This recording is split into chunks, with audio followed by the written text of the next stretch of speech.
삶의 무기가 되는 글쓰기라는 게 책 제목인데 네네. 이 책 제목이 딱 들었을 때 되게 인상이 깊었던 것 네, 같습니다. 네. 그래서 글쓰기의 중요성을 모르는 분들은 아마 대부분 없지 않을까 네. 생각이 드는데 글쓰기가 과연 삶의 무기가 될 정도로 그렇게나 중요한 걸까라는 것에 대해서 의문을 품고 계신 분들이 꽤나 좀 계실 것 같다는 그렇죠, 생각이 들었거든요. 그렇죠. 네, 네. 그렇다면 작가님께서는 글을 쓰시는 분으로서 이 글쓰기가 정말 삶의 무기가 된다고 생각을 하시는지 어떠한 이유가 있는지가 궁금합니다. 무기가 되니까 책 제목을 삶의 네, 무기가 그렇죠. 되는 글쓰기라고 했겠죠.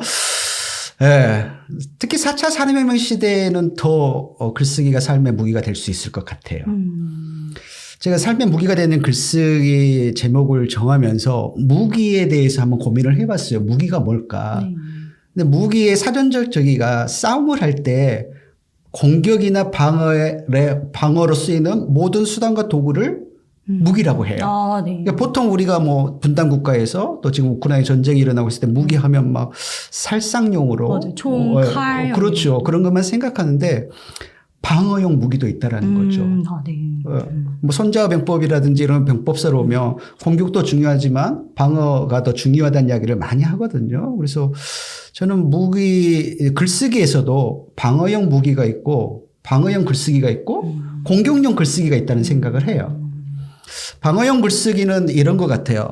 보통 글쓰기는 자기 생각, 마음, 지식, 상상, 통찰 이런 것들을 글로 표현하는 게 글쓰기잖아요. 네, 그렇죠.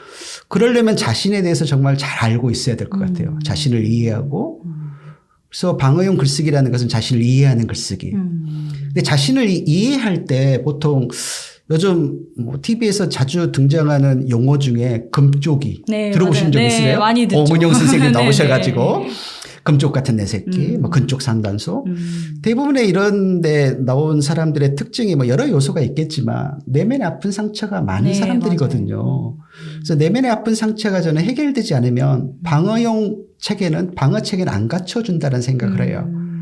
그래서 방어 체계를 갖추는 글쓰기는 자기를 이해하는 글쓰기 그리고 내면의 상처를 치유하는 글쓰기.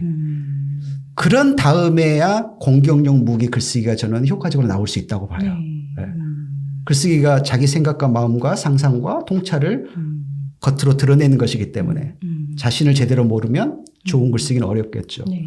그래서 공격용 글쓰기는 그럼 뭘까? 뭐 퍼스널 브랜딩한 글쓰기라고 이제 뭐 이야기할 수 있겠고 또 다르게 표현하면 자신이 전달하고자 하는 메시지를 효과적으로 전달하는 글쓰기가 저는 공격용 글쓰기인 것 같아요. 네. 그래서 이 두 가지를 제대로 갖춘다면 정말 좋은 삶의 무기가 될 수 있겠죠. 요즘은 자기를 좀 드러내는 시대잖아요. 네, 맞아요. 일상도 뭐 자신의 어떤 콘텐츠도 취미도 뭐 유튜브라든지 SNS로 드러내는 건데 하다못해 유튜브의 썸네일도 글쓰기 능력이 없으면 그렇죠. 효과적으로 자신의 맞아요. 생각을 독자들에게 다가가게 할 수 없거든요. 그래서 글쓰기는 정말 좋은 무기가 될 수 있다라고 네. 생각을 합니다. 네. 말씀 들어보면서 자신을 알아가는 나의 내면을 상처하는 좀 글쓰기에 대해서 좀 인상이 깊었었는데 그러한 글쓰기의 예시를 한번 들어봐 주신다면 뭐가 될 수 있을까요? 키에르케고르가 이렇게 이야기를 했어요. 인간은 뒤를 돌아봐야만 자기 삶을 이해할 수 있다. 그럼 글쓰기로서 뒤를 돌아볼 수 있는 게 뭘까? 글쓰기에서는 서사를 알아야 자기 삶을 이해할 수 있다고 하거든요. 네. 그래서 저는 서사를 들여다보는 글쓰기. 뭐 꼭 장르로 이야기한다면 뭐 자서전 형식이 될 수 있겠죠. 네. 뭐 회고록 형식이나 자서전 형식이나. 자서전 형식의 글쓰기가 자신을 이해하는데 굉장히 좋은 도구가 될 것 같아요. 네. 그런데 이제 우리 문화에서는 자서전이라고 하면 보통 뭐 성공하는 사람들, 뭐 어느 정도 인생을 산 사람들이 써야 된다고 생각하는데 저는 좀 편견 같아요. 그래서 자신을 이해하는 글쓰기 도구로 저는 자서전만큼 좋은 게 없다고 생각을 해요. 그럼 작가님도 자서전을 작성해 보신 적 있으신가요? 신기하게도 놀랐네요. 저도 좀 상처가 좀 많아요. 상처가 좀 많고 제가 11살 때 아버지가 돌아가셨고 뭐 아버지와 관련돼서 뭐 좋은 관계가 없다 보니 뭐 직장 상사하고 스스로 위축이 되는 거예요. 제가 잘못한 것도 없는데. 그래서 또 뭐 사표 쓴 요인 중에 하나가 뭐 그런 것일 수도 있고요.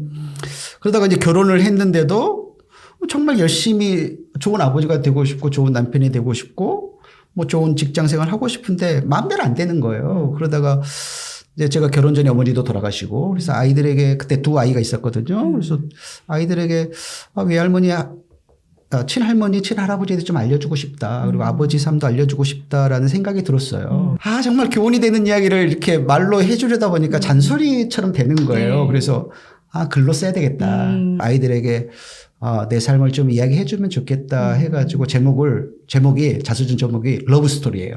러브 스토리요? 네, 저의 사랑 이야기. 그래서 러브 해가지고 가로 해가지고 제가 이제 신앙이니까 지저스. 파더는 안타깝게도 없어요. 네. 지저스, 네. 머더, 엄마, 저희 어머니, 그리고 아내, 와이프, son. 그래서 제가 관계를 맺고 있는 가족들 뭐 이렇게 해서 자서전을 썼죠. 그러면서 저를 좀 진짜 이해하게 됐고 왜 내가 그렇게 살아왔는지 그 근원이 보이기도 했고 제 상처도 정말 치유가 됐어요. 그 이후로 진짜 저는 조금 더 건강한 인생을 좀 살게 됐고 네. 아이들과도 아내하고도 관계가 좀 회복이 됐고 네. 그런 것 같아요. 그래서 실제 제가 써봤더니 이것만큼 좋은 도구가 없다. 자기를 이해하고 상처를 네. 치유하는데. 상처라는 것은 있는 그대로 자신을 수용하고 인정하고 그것을 끄집어냈을 때 치유가 일어나거든요. 굳이 뭐 이렇게 오은영 선생님이 만나지 않더라도 혼자서 자기 삶을 있는 그대로 표현하고 네. 끄집어내면 그때부터 치유는 시작됩니다. 그래서 자서전만큼 좋은 도구가 없다라는 생각이 들어요. 네. 자서전 하면은 이제 우리가 보통 뭐 살아온 시대를 회상하면서 되돌아보면서 쓰는 게 자서전이잖아요. 네. 근데 제가 첫 번째 책에 썼던 내용이 뭐냐면요. 미래 자서전이에요. 네. 좀 그렇죠. 네. 사람들이 좀 생소하게 생각할 거예요. 자서전이면 자서전이지 무슨 뭐 미래 자서전이냐. 근데 미래의 관점에서 과거를 회상하며 쓰는 글쓰기거든요. 네. 그러니까 주로 저는 이제 청소년들이랑 많이 하는데요. 인생 설계 프로그램이에요. 네. 인생 설계. 자신이 85세가 되었다고 가정을 하고 꿈을 설계하고 꿈이 이루어진 것처럼 쓰는 글쓰기예요. 자서전 형식으로. 네. 그래서 뭐 초등학생, 중학생, 고등학생들이 저는 이런 꿈이 있어요. 뭐 의사가 되고 싶어요. 뭐 선생님이 되고 싶어요 하는데 보통 진로 설계는 그걸로 끝나잖아요. 네. 근데 이 글쓰기는 어떤 과정을 통해서 자신이 선생님이 되었고 또 학교에서 아이들을 어떻게 가르쳤고 또 내 인생의 후반전 뭐 노년기를 어떻게 보냈고를 실제 이루어졌다고 생각을 하고 글쓰기라는 종이라는 가상의 공간에서 한평생을 살아보는 글쓰기거든요. 그래서 우리가 꿈을 글로 기록하면 이루어진다라고 하는데 미래 자서는 조금 더 힘이 있어요. 왜냐하면 이야기로 쓰기 때문에. 네. 우리는 이야기가 내가 누구고 세상이 어떻게 이루어졌는지를 인식하는 도구로 활용했거든요. 네. 이야기로 배웠거든요. 그래서 이야기를 어떻게 바꾸냐에 따라 또 삶이 달라지기도 해요. 저는 세 가지 좀 부류가 있다고 생각을 하거든요. 어떤 사람은 누군가 이야기해 준 대로 살아가는 거예요. 스스로 원하는 삶을 살고 계세요? 아니면 누군가 이야기해 준 대로 살고 계세요? 저는 두 가지를 좀 합쳐서 살아가고 있는 것 같아요. 그렇죠. 살아가고 싶은 대로도 살아가고 또 옆에 조언도 들으면서. 그렇죠. 이렇게 이제 복합적으로 이제 이야기할 수 있는데 많은 사람들이 누군가 이야기해 준 대로 살아가요. 네. 누군가 이야기해 준 것을 자신의 삶인 양 규정 짓고 살아가거든요. 두 번째는 살아온 대로 이야기한 사람들이 있어요. 사라지는 대로 이야기한 사람들이 있어요. 그런 목적의식 없이 오늘 어떻게 살아야 된다라는 그런 뚜렷한 의식 없이 그냥 살아온 대로 이야기하는. 그래서 이 사람들은 좀 과거 지향적이죠. 내가 왕년에 말이야. 뭐 이렇게 많이 이야기하신 분들이 네. 아마 이런 쪽에 속할 것 같아요. 세 번째는 자기가 이야기한 대로 살아간 사람들이에요. 그래서 우리가 자신을 이해하고 세상을 인식하는 도구를 이야기로 이제 배우고 인식하는데 이야기를 바꾸면 삶도 달라질 수 있다라는 거죠. 그래서 아까 이제 두 가지를 접목해서 살아가신다고 했는데 자기가 이야기한 대로 살아가는 삶을 글로 적는 게 미래 자서전이에요. 네. 미래 자서전. 저도 제가 이야기한 대로 살아가는 거예요. 30대 후반에 네. 저를 성찰하고 자서전도 쓰면서 이제 자서전은 그 뒤에 썼지만 저를 이해하고 내면의 상처도 치유하면서 나 이런 인생 살고 싶어. 강의를 하면서 살고 싶어. 글도 쓰고 싶어. 그렇게 이야기한 대로 저는 지금 살아가고 있거든요. 아까 전에 또 초등학교, 중학교 아이들도 미래자서전을 쓴다라고 말씀해 주셨는데 그러면 그런 아이들은 어떠한 방식으로 좀 쓰나요? 방식은 자서전 쓰는 방식이에요. 근데 자기가 85세가 됐다고 생각하고 꿈이 이루어진 과정을 네. 나 이렇게 살고 싶어를 이제 이루어진 것처럼 쓰는 거거든요. 예시를 준다면 저에게 꽤 오래됐죠. 초등학교 5학년이 찾아왔어요. 한 2009년쯤 된 것 같아요. 제가 알기로는, 제 기억으로는. 초등학교 5학년이 공룡을 참 좋아하는 친구였어요. 네. 그래서 이제 미래 자서전을 해보겠다고 왔는데, 너 꿈이 뭐냐? 그러니까 공룡을 좋아하는데 아직 없어요. 부모님께 여쭤봤니? 그랬더니 부모님은 공부를 좀 잘하니까 의사가 됐으면 좋겠다고 하는 거예요. 자기는 의사가 싫대요. 공룡과 관련된 일을 하고 싶대요. 그래서 이제 공룡과 관련된 뭐 어떤 미래를 찾아보다가 지질학과 교수를 발견한 거예요. 수입도 있고 또 연구도 하면서 공룡과 가까이 지낼 수 있는 그렇게 인생을 설계했죠. 그래서 뭐 서울대학교를 다니고 뭐 이렇게 인생을 설계하면서 미래 자전을 썼어요. 초등학교 5학년 때. 초등학교 5학년 때. 근데 결론적으로 이야기하면 그 친구는 지금 대학원을 다니고 있거든요. 네. 서울대 대학원을 다니고 있어요. 오. 그때 글로 썼던 똑같이 흘러가진 않지만 지금 방향은 그때 설계했던 거하고 같아요. 근데 더 중요한 건 뭐냐면요. 초등학교 5학년 때 썼던 미래 자선이 계기가 돼서 중학교 때 한반도에 공룡이 나왔잖아요. 네. 전박이. 네네. 그것을 보고 그 감수한 분이 누군가를 이렇게 검색하다가 전남대 교수님인 줄 알게 됐고 또 그 책 들고 교수님을 찾아갔고 아직 발표되지 않는 화석도 보이면서 꿈을 조금 더 구체화시켜줬고 또 그 교수님이 감사하게도 또 세계사학들 컨퍼런스 하는데 이 친구를 초대했고 그 친구가 참여하게 됐고 이 친구는 이제 그걸 경험하는 거예요. 누구를 만나고 또 꿈을 확장시키고 이런 것을 배운 거죠. 그리고 좋은 책을 만나고 자신의 꿈과 관련된 책을 만나면 자기 스스로가 저자들을 뭐 질문도 하고 전화로 인터뷰도 하고 이런 것들이 계기가 돼서 지금 서울대학교 대학원을 다니고 있는 거예요. 그러니까 초등학교 5학년 때 썼던 미래 자서전이 굉장한 모티브가 된 거고 또 꿈을 확장시키는 데 도구가 된 거죠. 그래서 미래 자서전이 이렇게 힘이 있어요. 영화 중에 엣지 오브 투모로우라는 영화가 있어요. 네. 거기에는 이제 우연찮게 자기가 전쟁터에 끌려가는데 죽어요. 근데 다시 살아나요. 그 새로운 인생을 살아요. 근데 중요한 것은 그 전투 능력은 그대로 유지되는 거예요.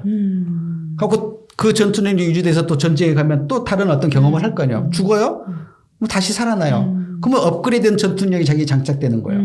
저는 그걸 보면서 우리 인생도 저랬으면 저런 게 있으면 좋겠다. 한번 이렇게 살아보고 아닌 것 같으면 또 새롭게 살아보고 그때 가졌던 능력은 그대로 유지되면서 그런 게 미래 자서전인 것 같아요. 왜냐하면 가상의 공간에서 한평생을 살아보는 거예요. 그리고 인생 설계하면서 글쓰기 중에 이제 가장 의미 있는 게 뭐냐면 어떤 당시에 글을 쓰거나 또 회상에서 글을 쓰면 그때 당시에 오감이 그대로 재현이 되는 거예요. 아팠던 부분을 쓰면 실제 아프거든요. 그러니까 자기가 살아갈 삶을 글로 쓰면 한평생을 살아보는 거예요. 진짜로. 그래서 힘이 있어요. 이렇게 살아봤어요. 제가 뭐 청소년들이 나는 의사가 되고 싶어요. 실제 의사가 된 과정들을 리서치도 하고 비슷한 책도 보면서 뭐 모방도 하고 배치마킹도 하면서 쓰면서 이건 내가 원하는 삶이 아니야. 한평생 살아보면. 그러면 또 진로를 변경할 수 있어요. 그런 또 좋은 효과들이 있어요. 그래서 미래 자서전은 청소년 시기에 정말 필요하지 않을까. 단순히 청소년뿐만 아니라 청년기를 사는 사람들, 중년기까지도 미래 자서전 형식의 글쓰기가 좀 필요하지 않을까. 그러면 진짜 인생에 중요한 것이 뭔지를 좀 깨달은 것 같아요. 내가 이렇게 사는 게 맞아? 라는 의문이 든다면 저는 미래 자서전의 형식을 가진 글쓰기를 꼭 해보라고 추천드리고 싶어요. 네. 독서 글쓰기의 중요성은 정말 수많은 사람들이 뭐 정말 위인이든 아니면 좀 어느 정도 성공을 이룬 사람이든 책을 읽고 글을 써야 된다라는 말은 정말 꾸준히 해서 그 중요성을 모르는 사람은 대부분 없을 것 같은데 실행하지 않는 사람이 대부분인 것 같다는 생각이 드는 것 같습니다. 네. 실행을 하는 게 실제로 어렵기도 하고 그렇다면 이 영상을 시청하시는 분들 중에서 지금 당장 읽기와 쓰기를 시작을 하고 싶은데 어떠한 방식으로 해야 될지 모르겠다라는 의문을 가지고 계신 분들께 어떠한 방식으로 시작을 하면 좋을지에 관련돼서 말씀 부탁드리겠습니다. 이제 막 시작하는 시점에 있는 분들에게 해드리고 싶은 이야기의 최고는 아마 강한 동기부여일 것 같아요. 네. 내가 왜 읽고 써야 되는지 이유를 발견하지 못하면 이 작업은 정말 힘든 작업일 수 있어요. 어느 때까지 내가 노력을 해야 의미 있는 결과를 만들어낼 수 있을지 다른 것에 비해서 이게 보이지 않거든요. 이 능력이 잘. 그래서 좀 어려울 것 같아요. 그래서 강한 동기부여가 첫 번째일 것 같고 조금 이제 도움이 되는 이제 말씀을 드린다면 저는 보이는 것과 보이지 않는 것을 대하는 태도에 대해서 좀 말씀드리고 싶어요. 우리가 눈으로 볼 수 있는 것과 보이지 않는 것을 어떻게 느끼고 어떻게 대할 것인가. 거기에 대한 좀 고민을 하면 막 시작하는 시점에서 조금 더 좋은 무기를 하나 장착하고 시작할 수 있을 것 같다는 생각이 들거든요. 네. 뭐 다 그렇진 않지만 보통 스마트폰을 본다라고 해요? 읽는다라고 해요? 본다라고 그렇죠. 하죠. 네. 그럼 책은 본다라고 해요? 읽는다라고 해요? 책을 읽는다라고 하죠. 그럼 신기하죠. 네. 똑같이 시각을 통해서 뭐 콘텐츠나 텍스트나 뭐 이미지를 볼 때 이제 이렇게 보는데 네. 스마트폰은 보통 본다라고 하고 책은 읽는다라고 하거든요. 네. 차이가 뭘까라는 생각을 해봤어요. 그래서 본다라는 것은 눈으로 보이는 것을 이렇게 볼 때 본다라고 하는 것 같아요. 좀 다르게 표현하면 이제 겉으로 드러난 현상을 우리가 볼 때 본다라고 하는 것 같고 읽는다라는 것은 이해하는 거죠. 겉으로 드러난 그 이면에 보이지 않는 것들, 이면의 것들을 이해하는 것, 통찰할 때 우리는 읽는다라고 하는 것 같아요. 네. 그래서 그럼 나는 보는 사람인가 읽는 사람인가? 이 차이를 좀 이해하시면 좋을 것 같아요. 근데 보는 것만으로는 의미 있는 글쓰기가 어렵거든요. 그렇죠. 보는 건 누구나 다 보기 때문에. 그러니까 보이는 것에 보이지 않는 것을 연결하거나 그렇게 볼 수 있어야지 좀 글쓰기가 좀 되지 않을까. 독서도 마찬가지인 것 같아요. 네. 보이는 것은 텍스트죠. 텍스트 그 이면에 저자가 왜 이런 글을 썼을까라는 것을 읽어내지 못한다면 그것을 찾아내지 못한다면 좋은 글쓰기는 되지 않겠죠. 그래서 저는 핵심은 그런 것 같아요. 읽기와 쓰기를 어떻게 좀 막 시작하면서 좀 좋은 결과를 만들어낼 수 있을까 읽기와 쓰기로. 저는 읽기와 쓰기를 통해서 내 생각과 내 논리가 있냐 없냐라는 게 중요할 것 같아요. 겉으로 드러난 현상을 잘 보지 못하면 이면도 볼 수 없거든요. 그래서 그러면은 현상과 보이지 않는 것을 보면서 어떻게 해야 될까? 결국은 내 생각과 내 논리인 거죠. 요즘은 또 저작권 문제가 좀 까다로워가지고 네. 누군가 했던 이야기를 그대로 베끼면 표절이 되고 저작권 위반이 되거든요. 그러니까 좋은 컨텐츠라든지 좋은 내용을 보고 읽으면서 결국은 내 생각과 내 논리를 만들어야 되지 않을까.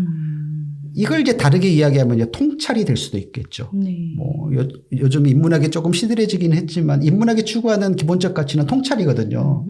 나에 대해서, 이웃에 대해서, 세상에 대한 통찰이거든요. 그래서 이런 읽고 쓰기를 통해서 좀 통찰할 수 있는 능력을 좀 키우신다면 막 시작하는 시점부터 그런 생각을 갖고 시작하신다면 조금 더 의미 있는 결과를 만들어낼 수 있지 않을까라는 생각을 합니다. 네. 네. 그래서 첫 번째는 강한 동기부여를 그렇죠, 말씀을 그렇죠. 해주셨고 그리고 보는 것과 읽는 것의 차이를 구별을 하는 것이 중요하다라고 말씀을 해주셨는데 또 작가님께서 청소년들과 직접 만남을 가지면서 독서 글쓰기를 함께 진행을 해오셨을 텐데 요즘 청소년들의 약간 좀 문해력 능력이라던가 그런 부분에 대해서 말이 많이 오고 가고 있는데 요즘 청소년들이 읽고 쓰는 능력에 있어서 좀 준비가 되어 보이는 부분과 조금 보완이 필요한 약간은 부족해 보이는 부분이 보이신다면 그 부분에 대해서 약간 말씀 부탁드리겠습니다. 청소년들에 대한 우려는 참 많죠. 근데 제가 제가 공부방이나 논술 학원을 통해서 청소년들을 만나진 않지만 뭐 도서관이나 뭐 학교를 통해서는 청소년들을 많이 만나고 있어요. 또 실제 이렇게 길게 장기적인 프로젝트를 통해서 청소년들이 뭐 책 쓰기도 돕기도 하고 이렇게 하거든요. 좀 우려가 좀 많죠. 왜냐하면 뭐 영상에 너무 길들여서 자기가 스스로 생각할 수 있는 능력이 좀 없다.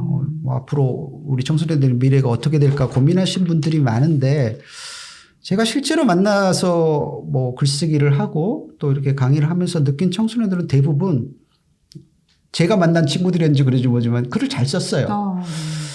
그러면 그 친구들에게 필요한 게 뭘까? 준비가 된 부분과 준비가 안 된 부분이 뭘까? 또 같은 아까 제가 말씀드린 부분이 있는데 강력한 동기부여예요. 내가 읽고 써야 될 이유를 발견하지 못하면 어른들도 힘들거든요, 사실. 그렇죠. 예, 어른들도 힘들고 특히 청소년들은 더 그래요. 왜냐하면 너무 바쁘거든요.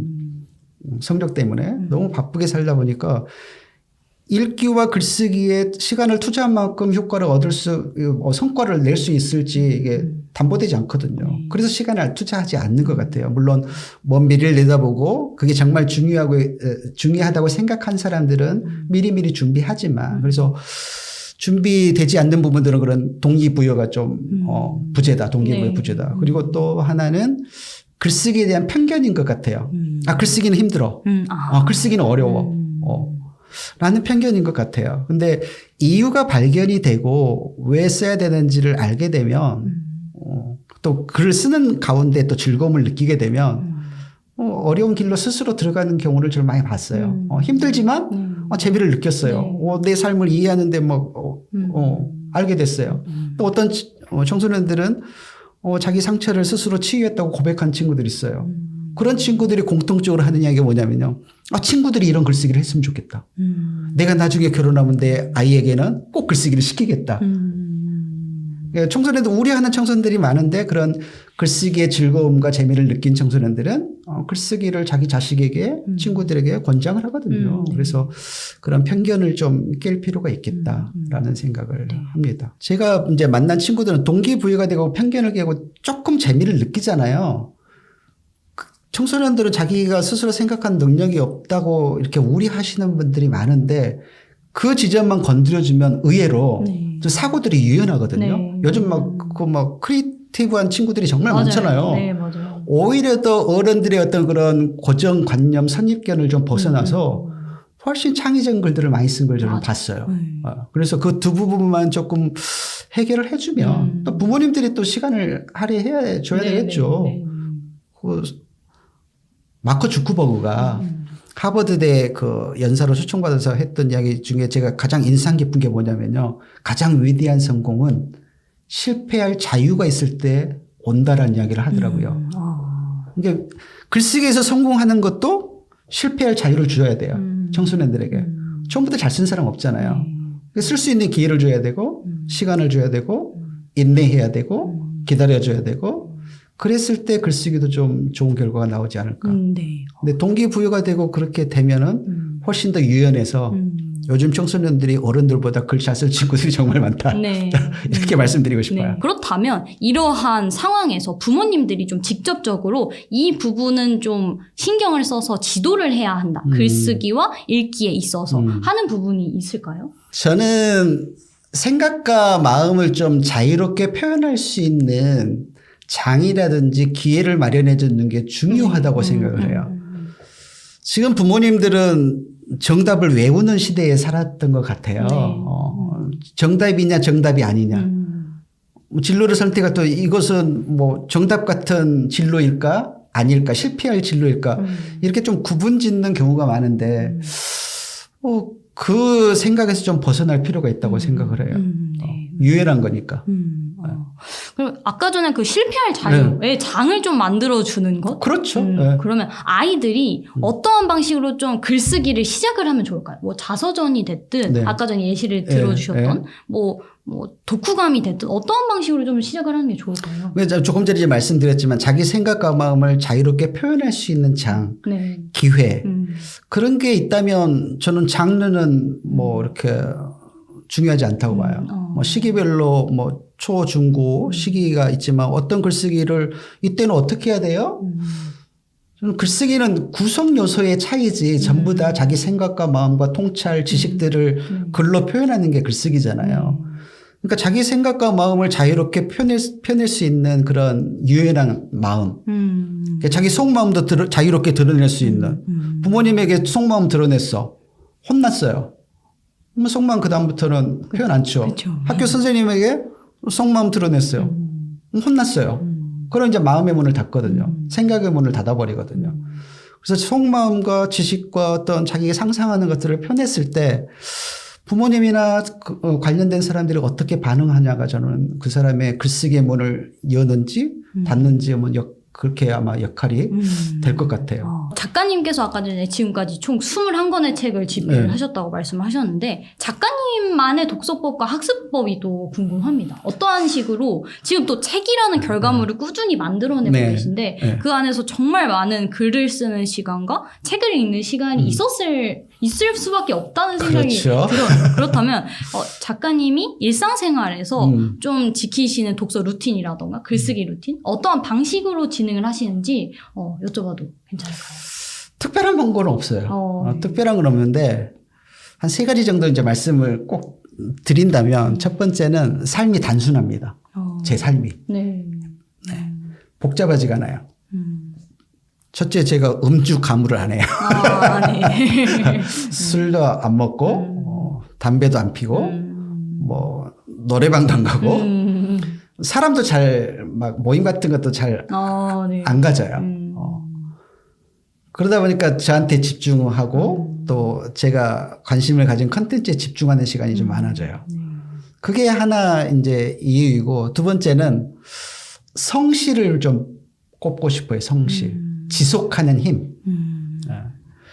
삶이 단순하다 보니까 루틴이 단순하다 보니까 읽고 쓰는 데 집중하는 시간이 좀 많은 것 같아요. 저는 제가 글을 잘 쓴 줄 알았어요. 근데 21권이나 쓰셨어요? 지금은 그렇지만 이제 첫 번째 책은 제가 이제 가지고 있는 컨텐츠로 이제 책을 써서 우연찮게 그냥 랜덤하우스 코리아라는 책에서 출판사에서 책이 나왔는데 그래서 제가 좀 글을 잘 쓴 줄 알고 다른 일들을 다 정리했어요. 그리고 이제 글만 써야 되겠다. 그래 가지고 이제 글쓰기를 시작했는데 그때부터 제가 기간을 보니까 1년 8개월이 있더라고요. 근데 1년 8개월 동안 제가 출판사 퇴짜만 맞았어요. 1년 8개월. 1년 8개월 동안. 그럼 총 몇 개 출판사? 출판사 뭐 여러 군데 출판사죠. 제가 이제 출판사에 원고를 투고했던 횟수를 보니까 퇴짜 맞은 횟수를 보니까 90회더라고요. 90회. 네, 90번을 퇴짜 맞은 거예요. 1년 8개월 동안. 친절한 출판사는 그런 괜찮은데 뭐 컨셉을 이렇게 바꾸시면 좋을 것 같아요라는 코멘트가 오면 너무 감사해가지고 그 코멘트를 바탕 삼아 원고를 컨셉을 바꾸고 원고를 새로 집필하고 이런 과정 1년 8개월이에요. 그래서 고민도 많이 했죠. 이걸 내가 계속 해야 돼 말아야 돼. 근데 단 하루라도 뭐 그건 좀 그렇지만 이걸 쉬지 않았어요. 읽고 쓰는 것을.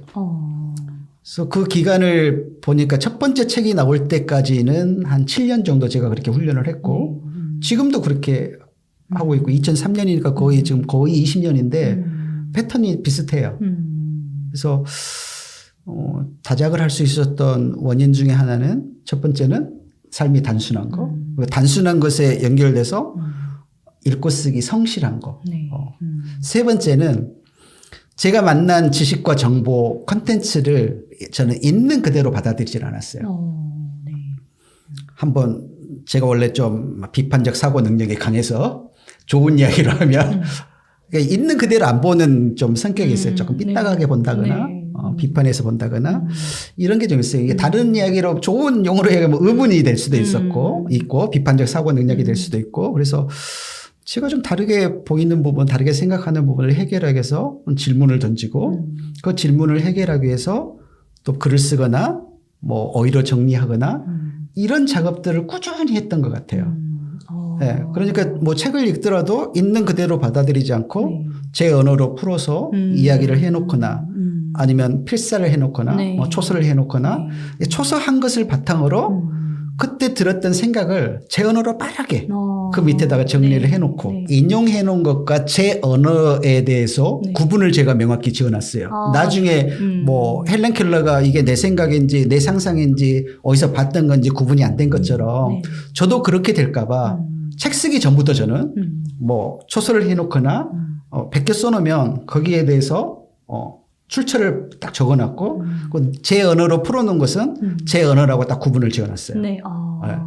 그런 작업들을 그러니까 2003년부터는 아니지만 어느 시점부터는 그런 작업들을 꽤 많이 해놨죠.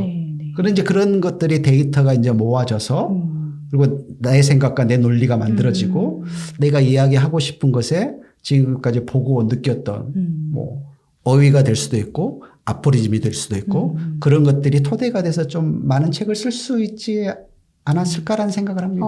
네. 네. 또 마지막에 그 초서 인용 문구를 적어놓고 그 밑에 또 비판적 사고 얘기하시면서 어떠한 방식으로 생각을 했는지 작가님만의 생각을 덧붙여서 적어주셨다고 그렇죠. 네. 하셨는데 네. 저희 교재 중에 또 아포리즘이라는 교재가 있는데 네네.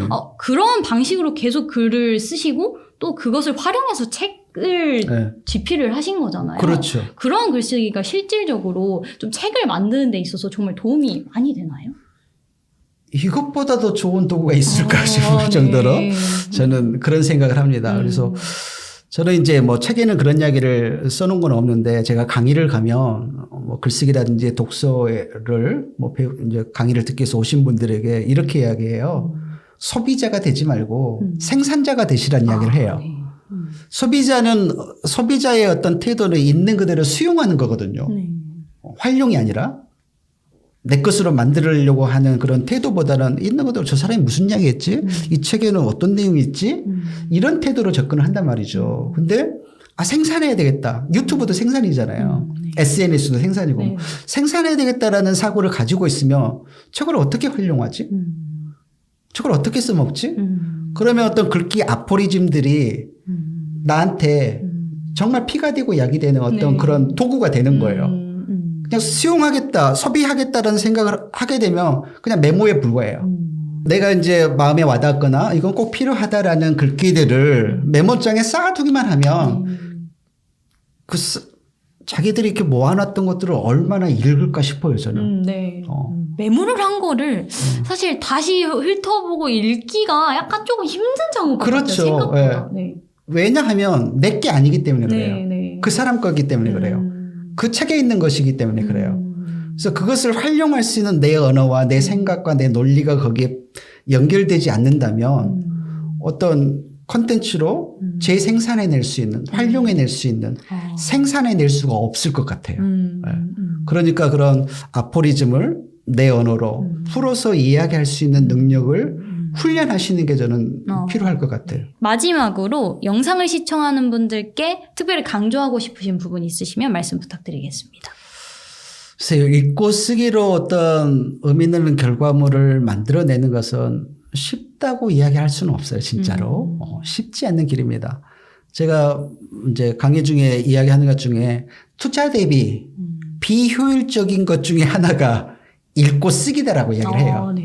투자 대비. 네, 같은 시간을 투자했을 때 뭐 효율을 따진다면 읽고 쓰기는 좀 비효율적이다. 내가 얼만큼 10년을 해서 20년을 해서 결과물이 나올지 아니면 1년을 해서 결과물이 나올지를 모르는 거예요. 그래서 많은 사람들이 어느 지점을 돌파할 그 지점에서 포기를 하기도 하고 어떤 사람은 그 지점을 돌파했는데도 자신이 능력이 없다고 생각을 하기도 하고 이러거든요.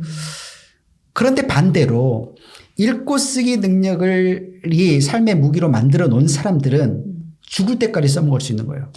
투자 대비 가장 효율적인 게 또 읽고 쓰기라는 거예요. 이것만큼 좋은 무기는 없는 거예요. 그래서 이 읽고 쓰기를 어떤 사람은 무기를 만들기도 하고 어떤 사람은 무기가 될 즈음에 포기를 하기도 하는데 저는 마무리하는 시점에서 될 때까지 포기하지 말고 훈련하라고 말씀드리고 싶어요. 네. 결국 훈련인 것 같아요. 네. 그 지점을 돌파하고 그 지점은 언제든지 오거든요. 기회는 언제든지 오거든요.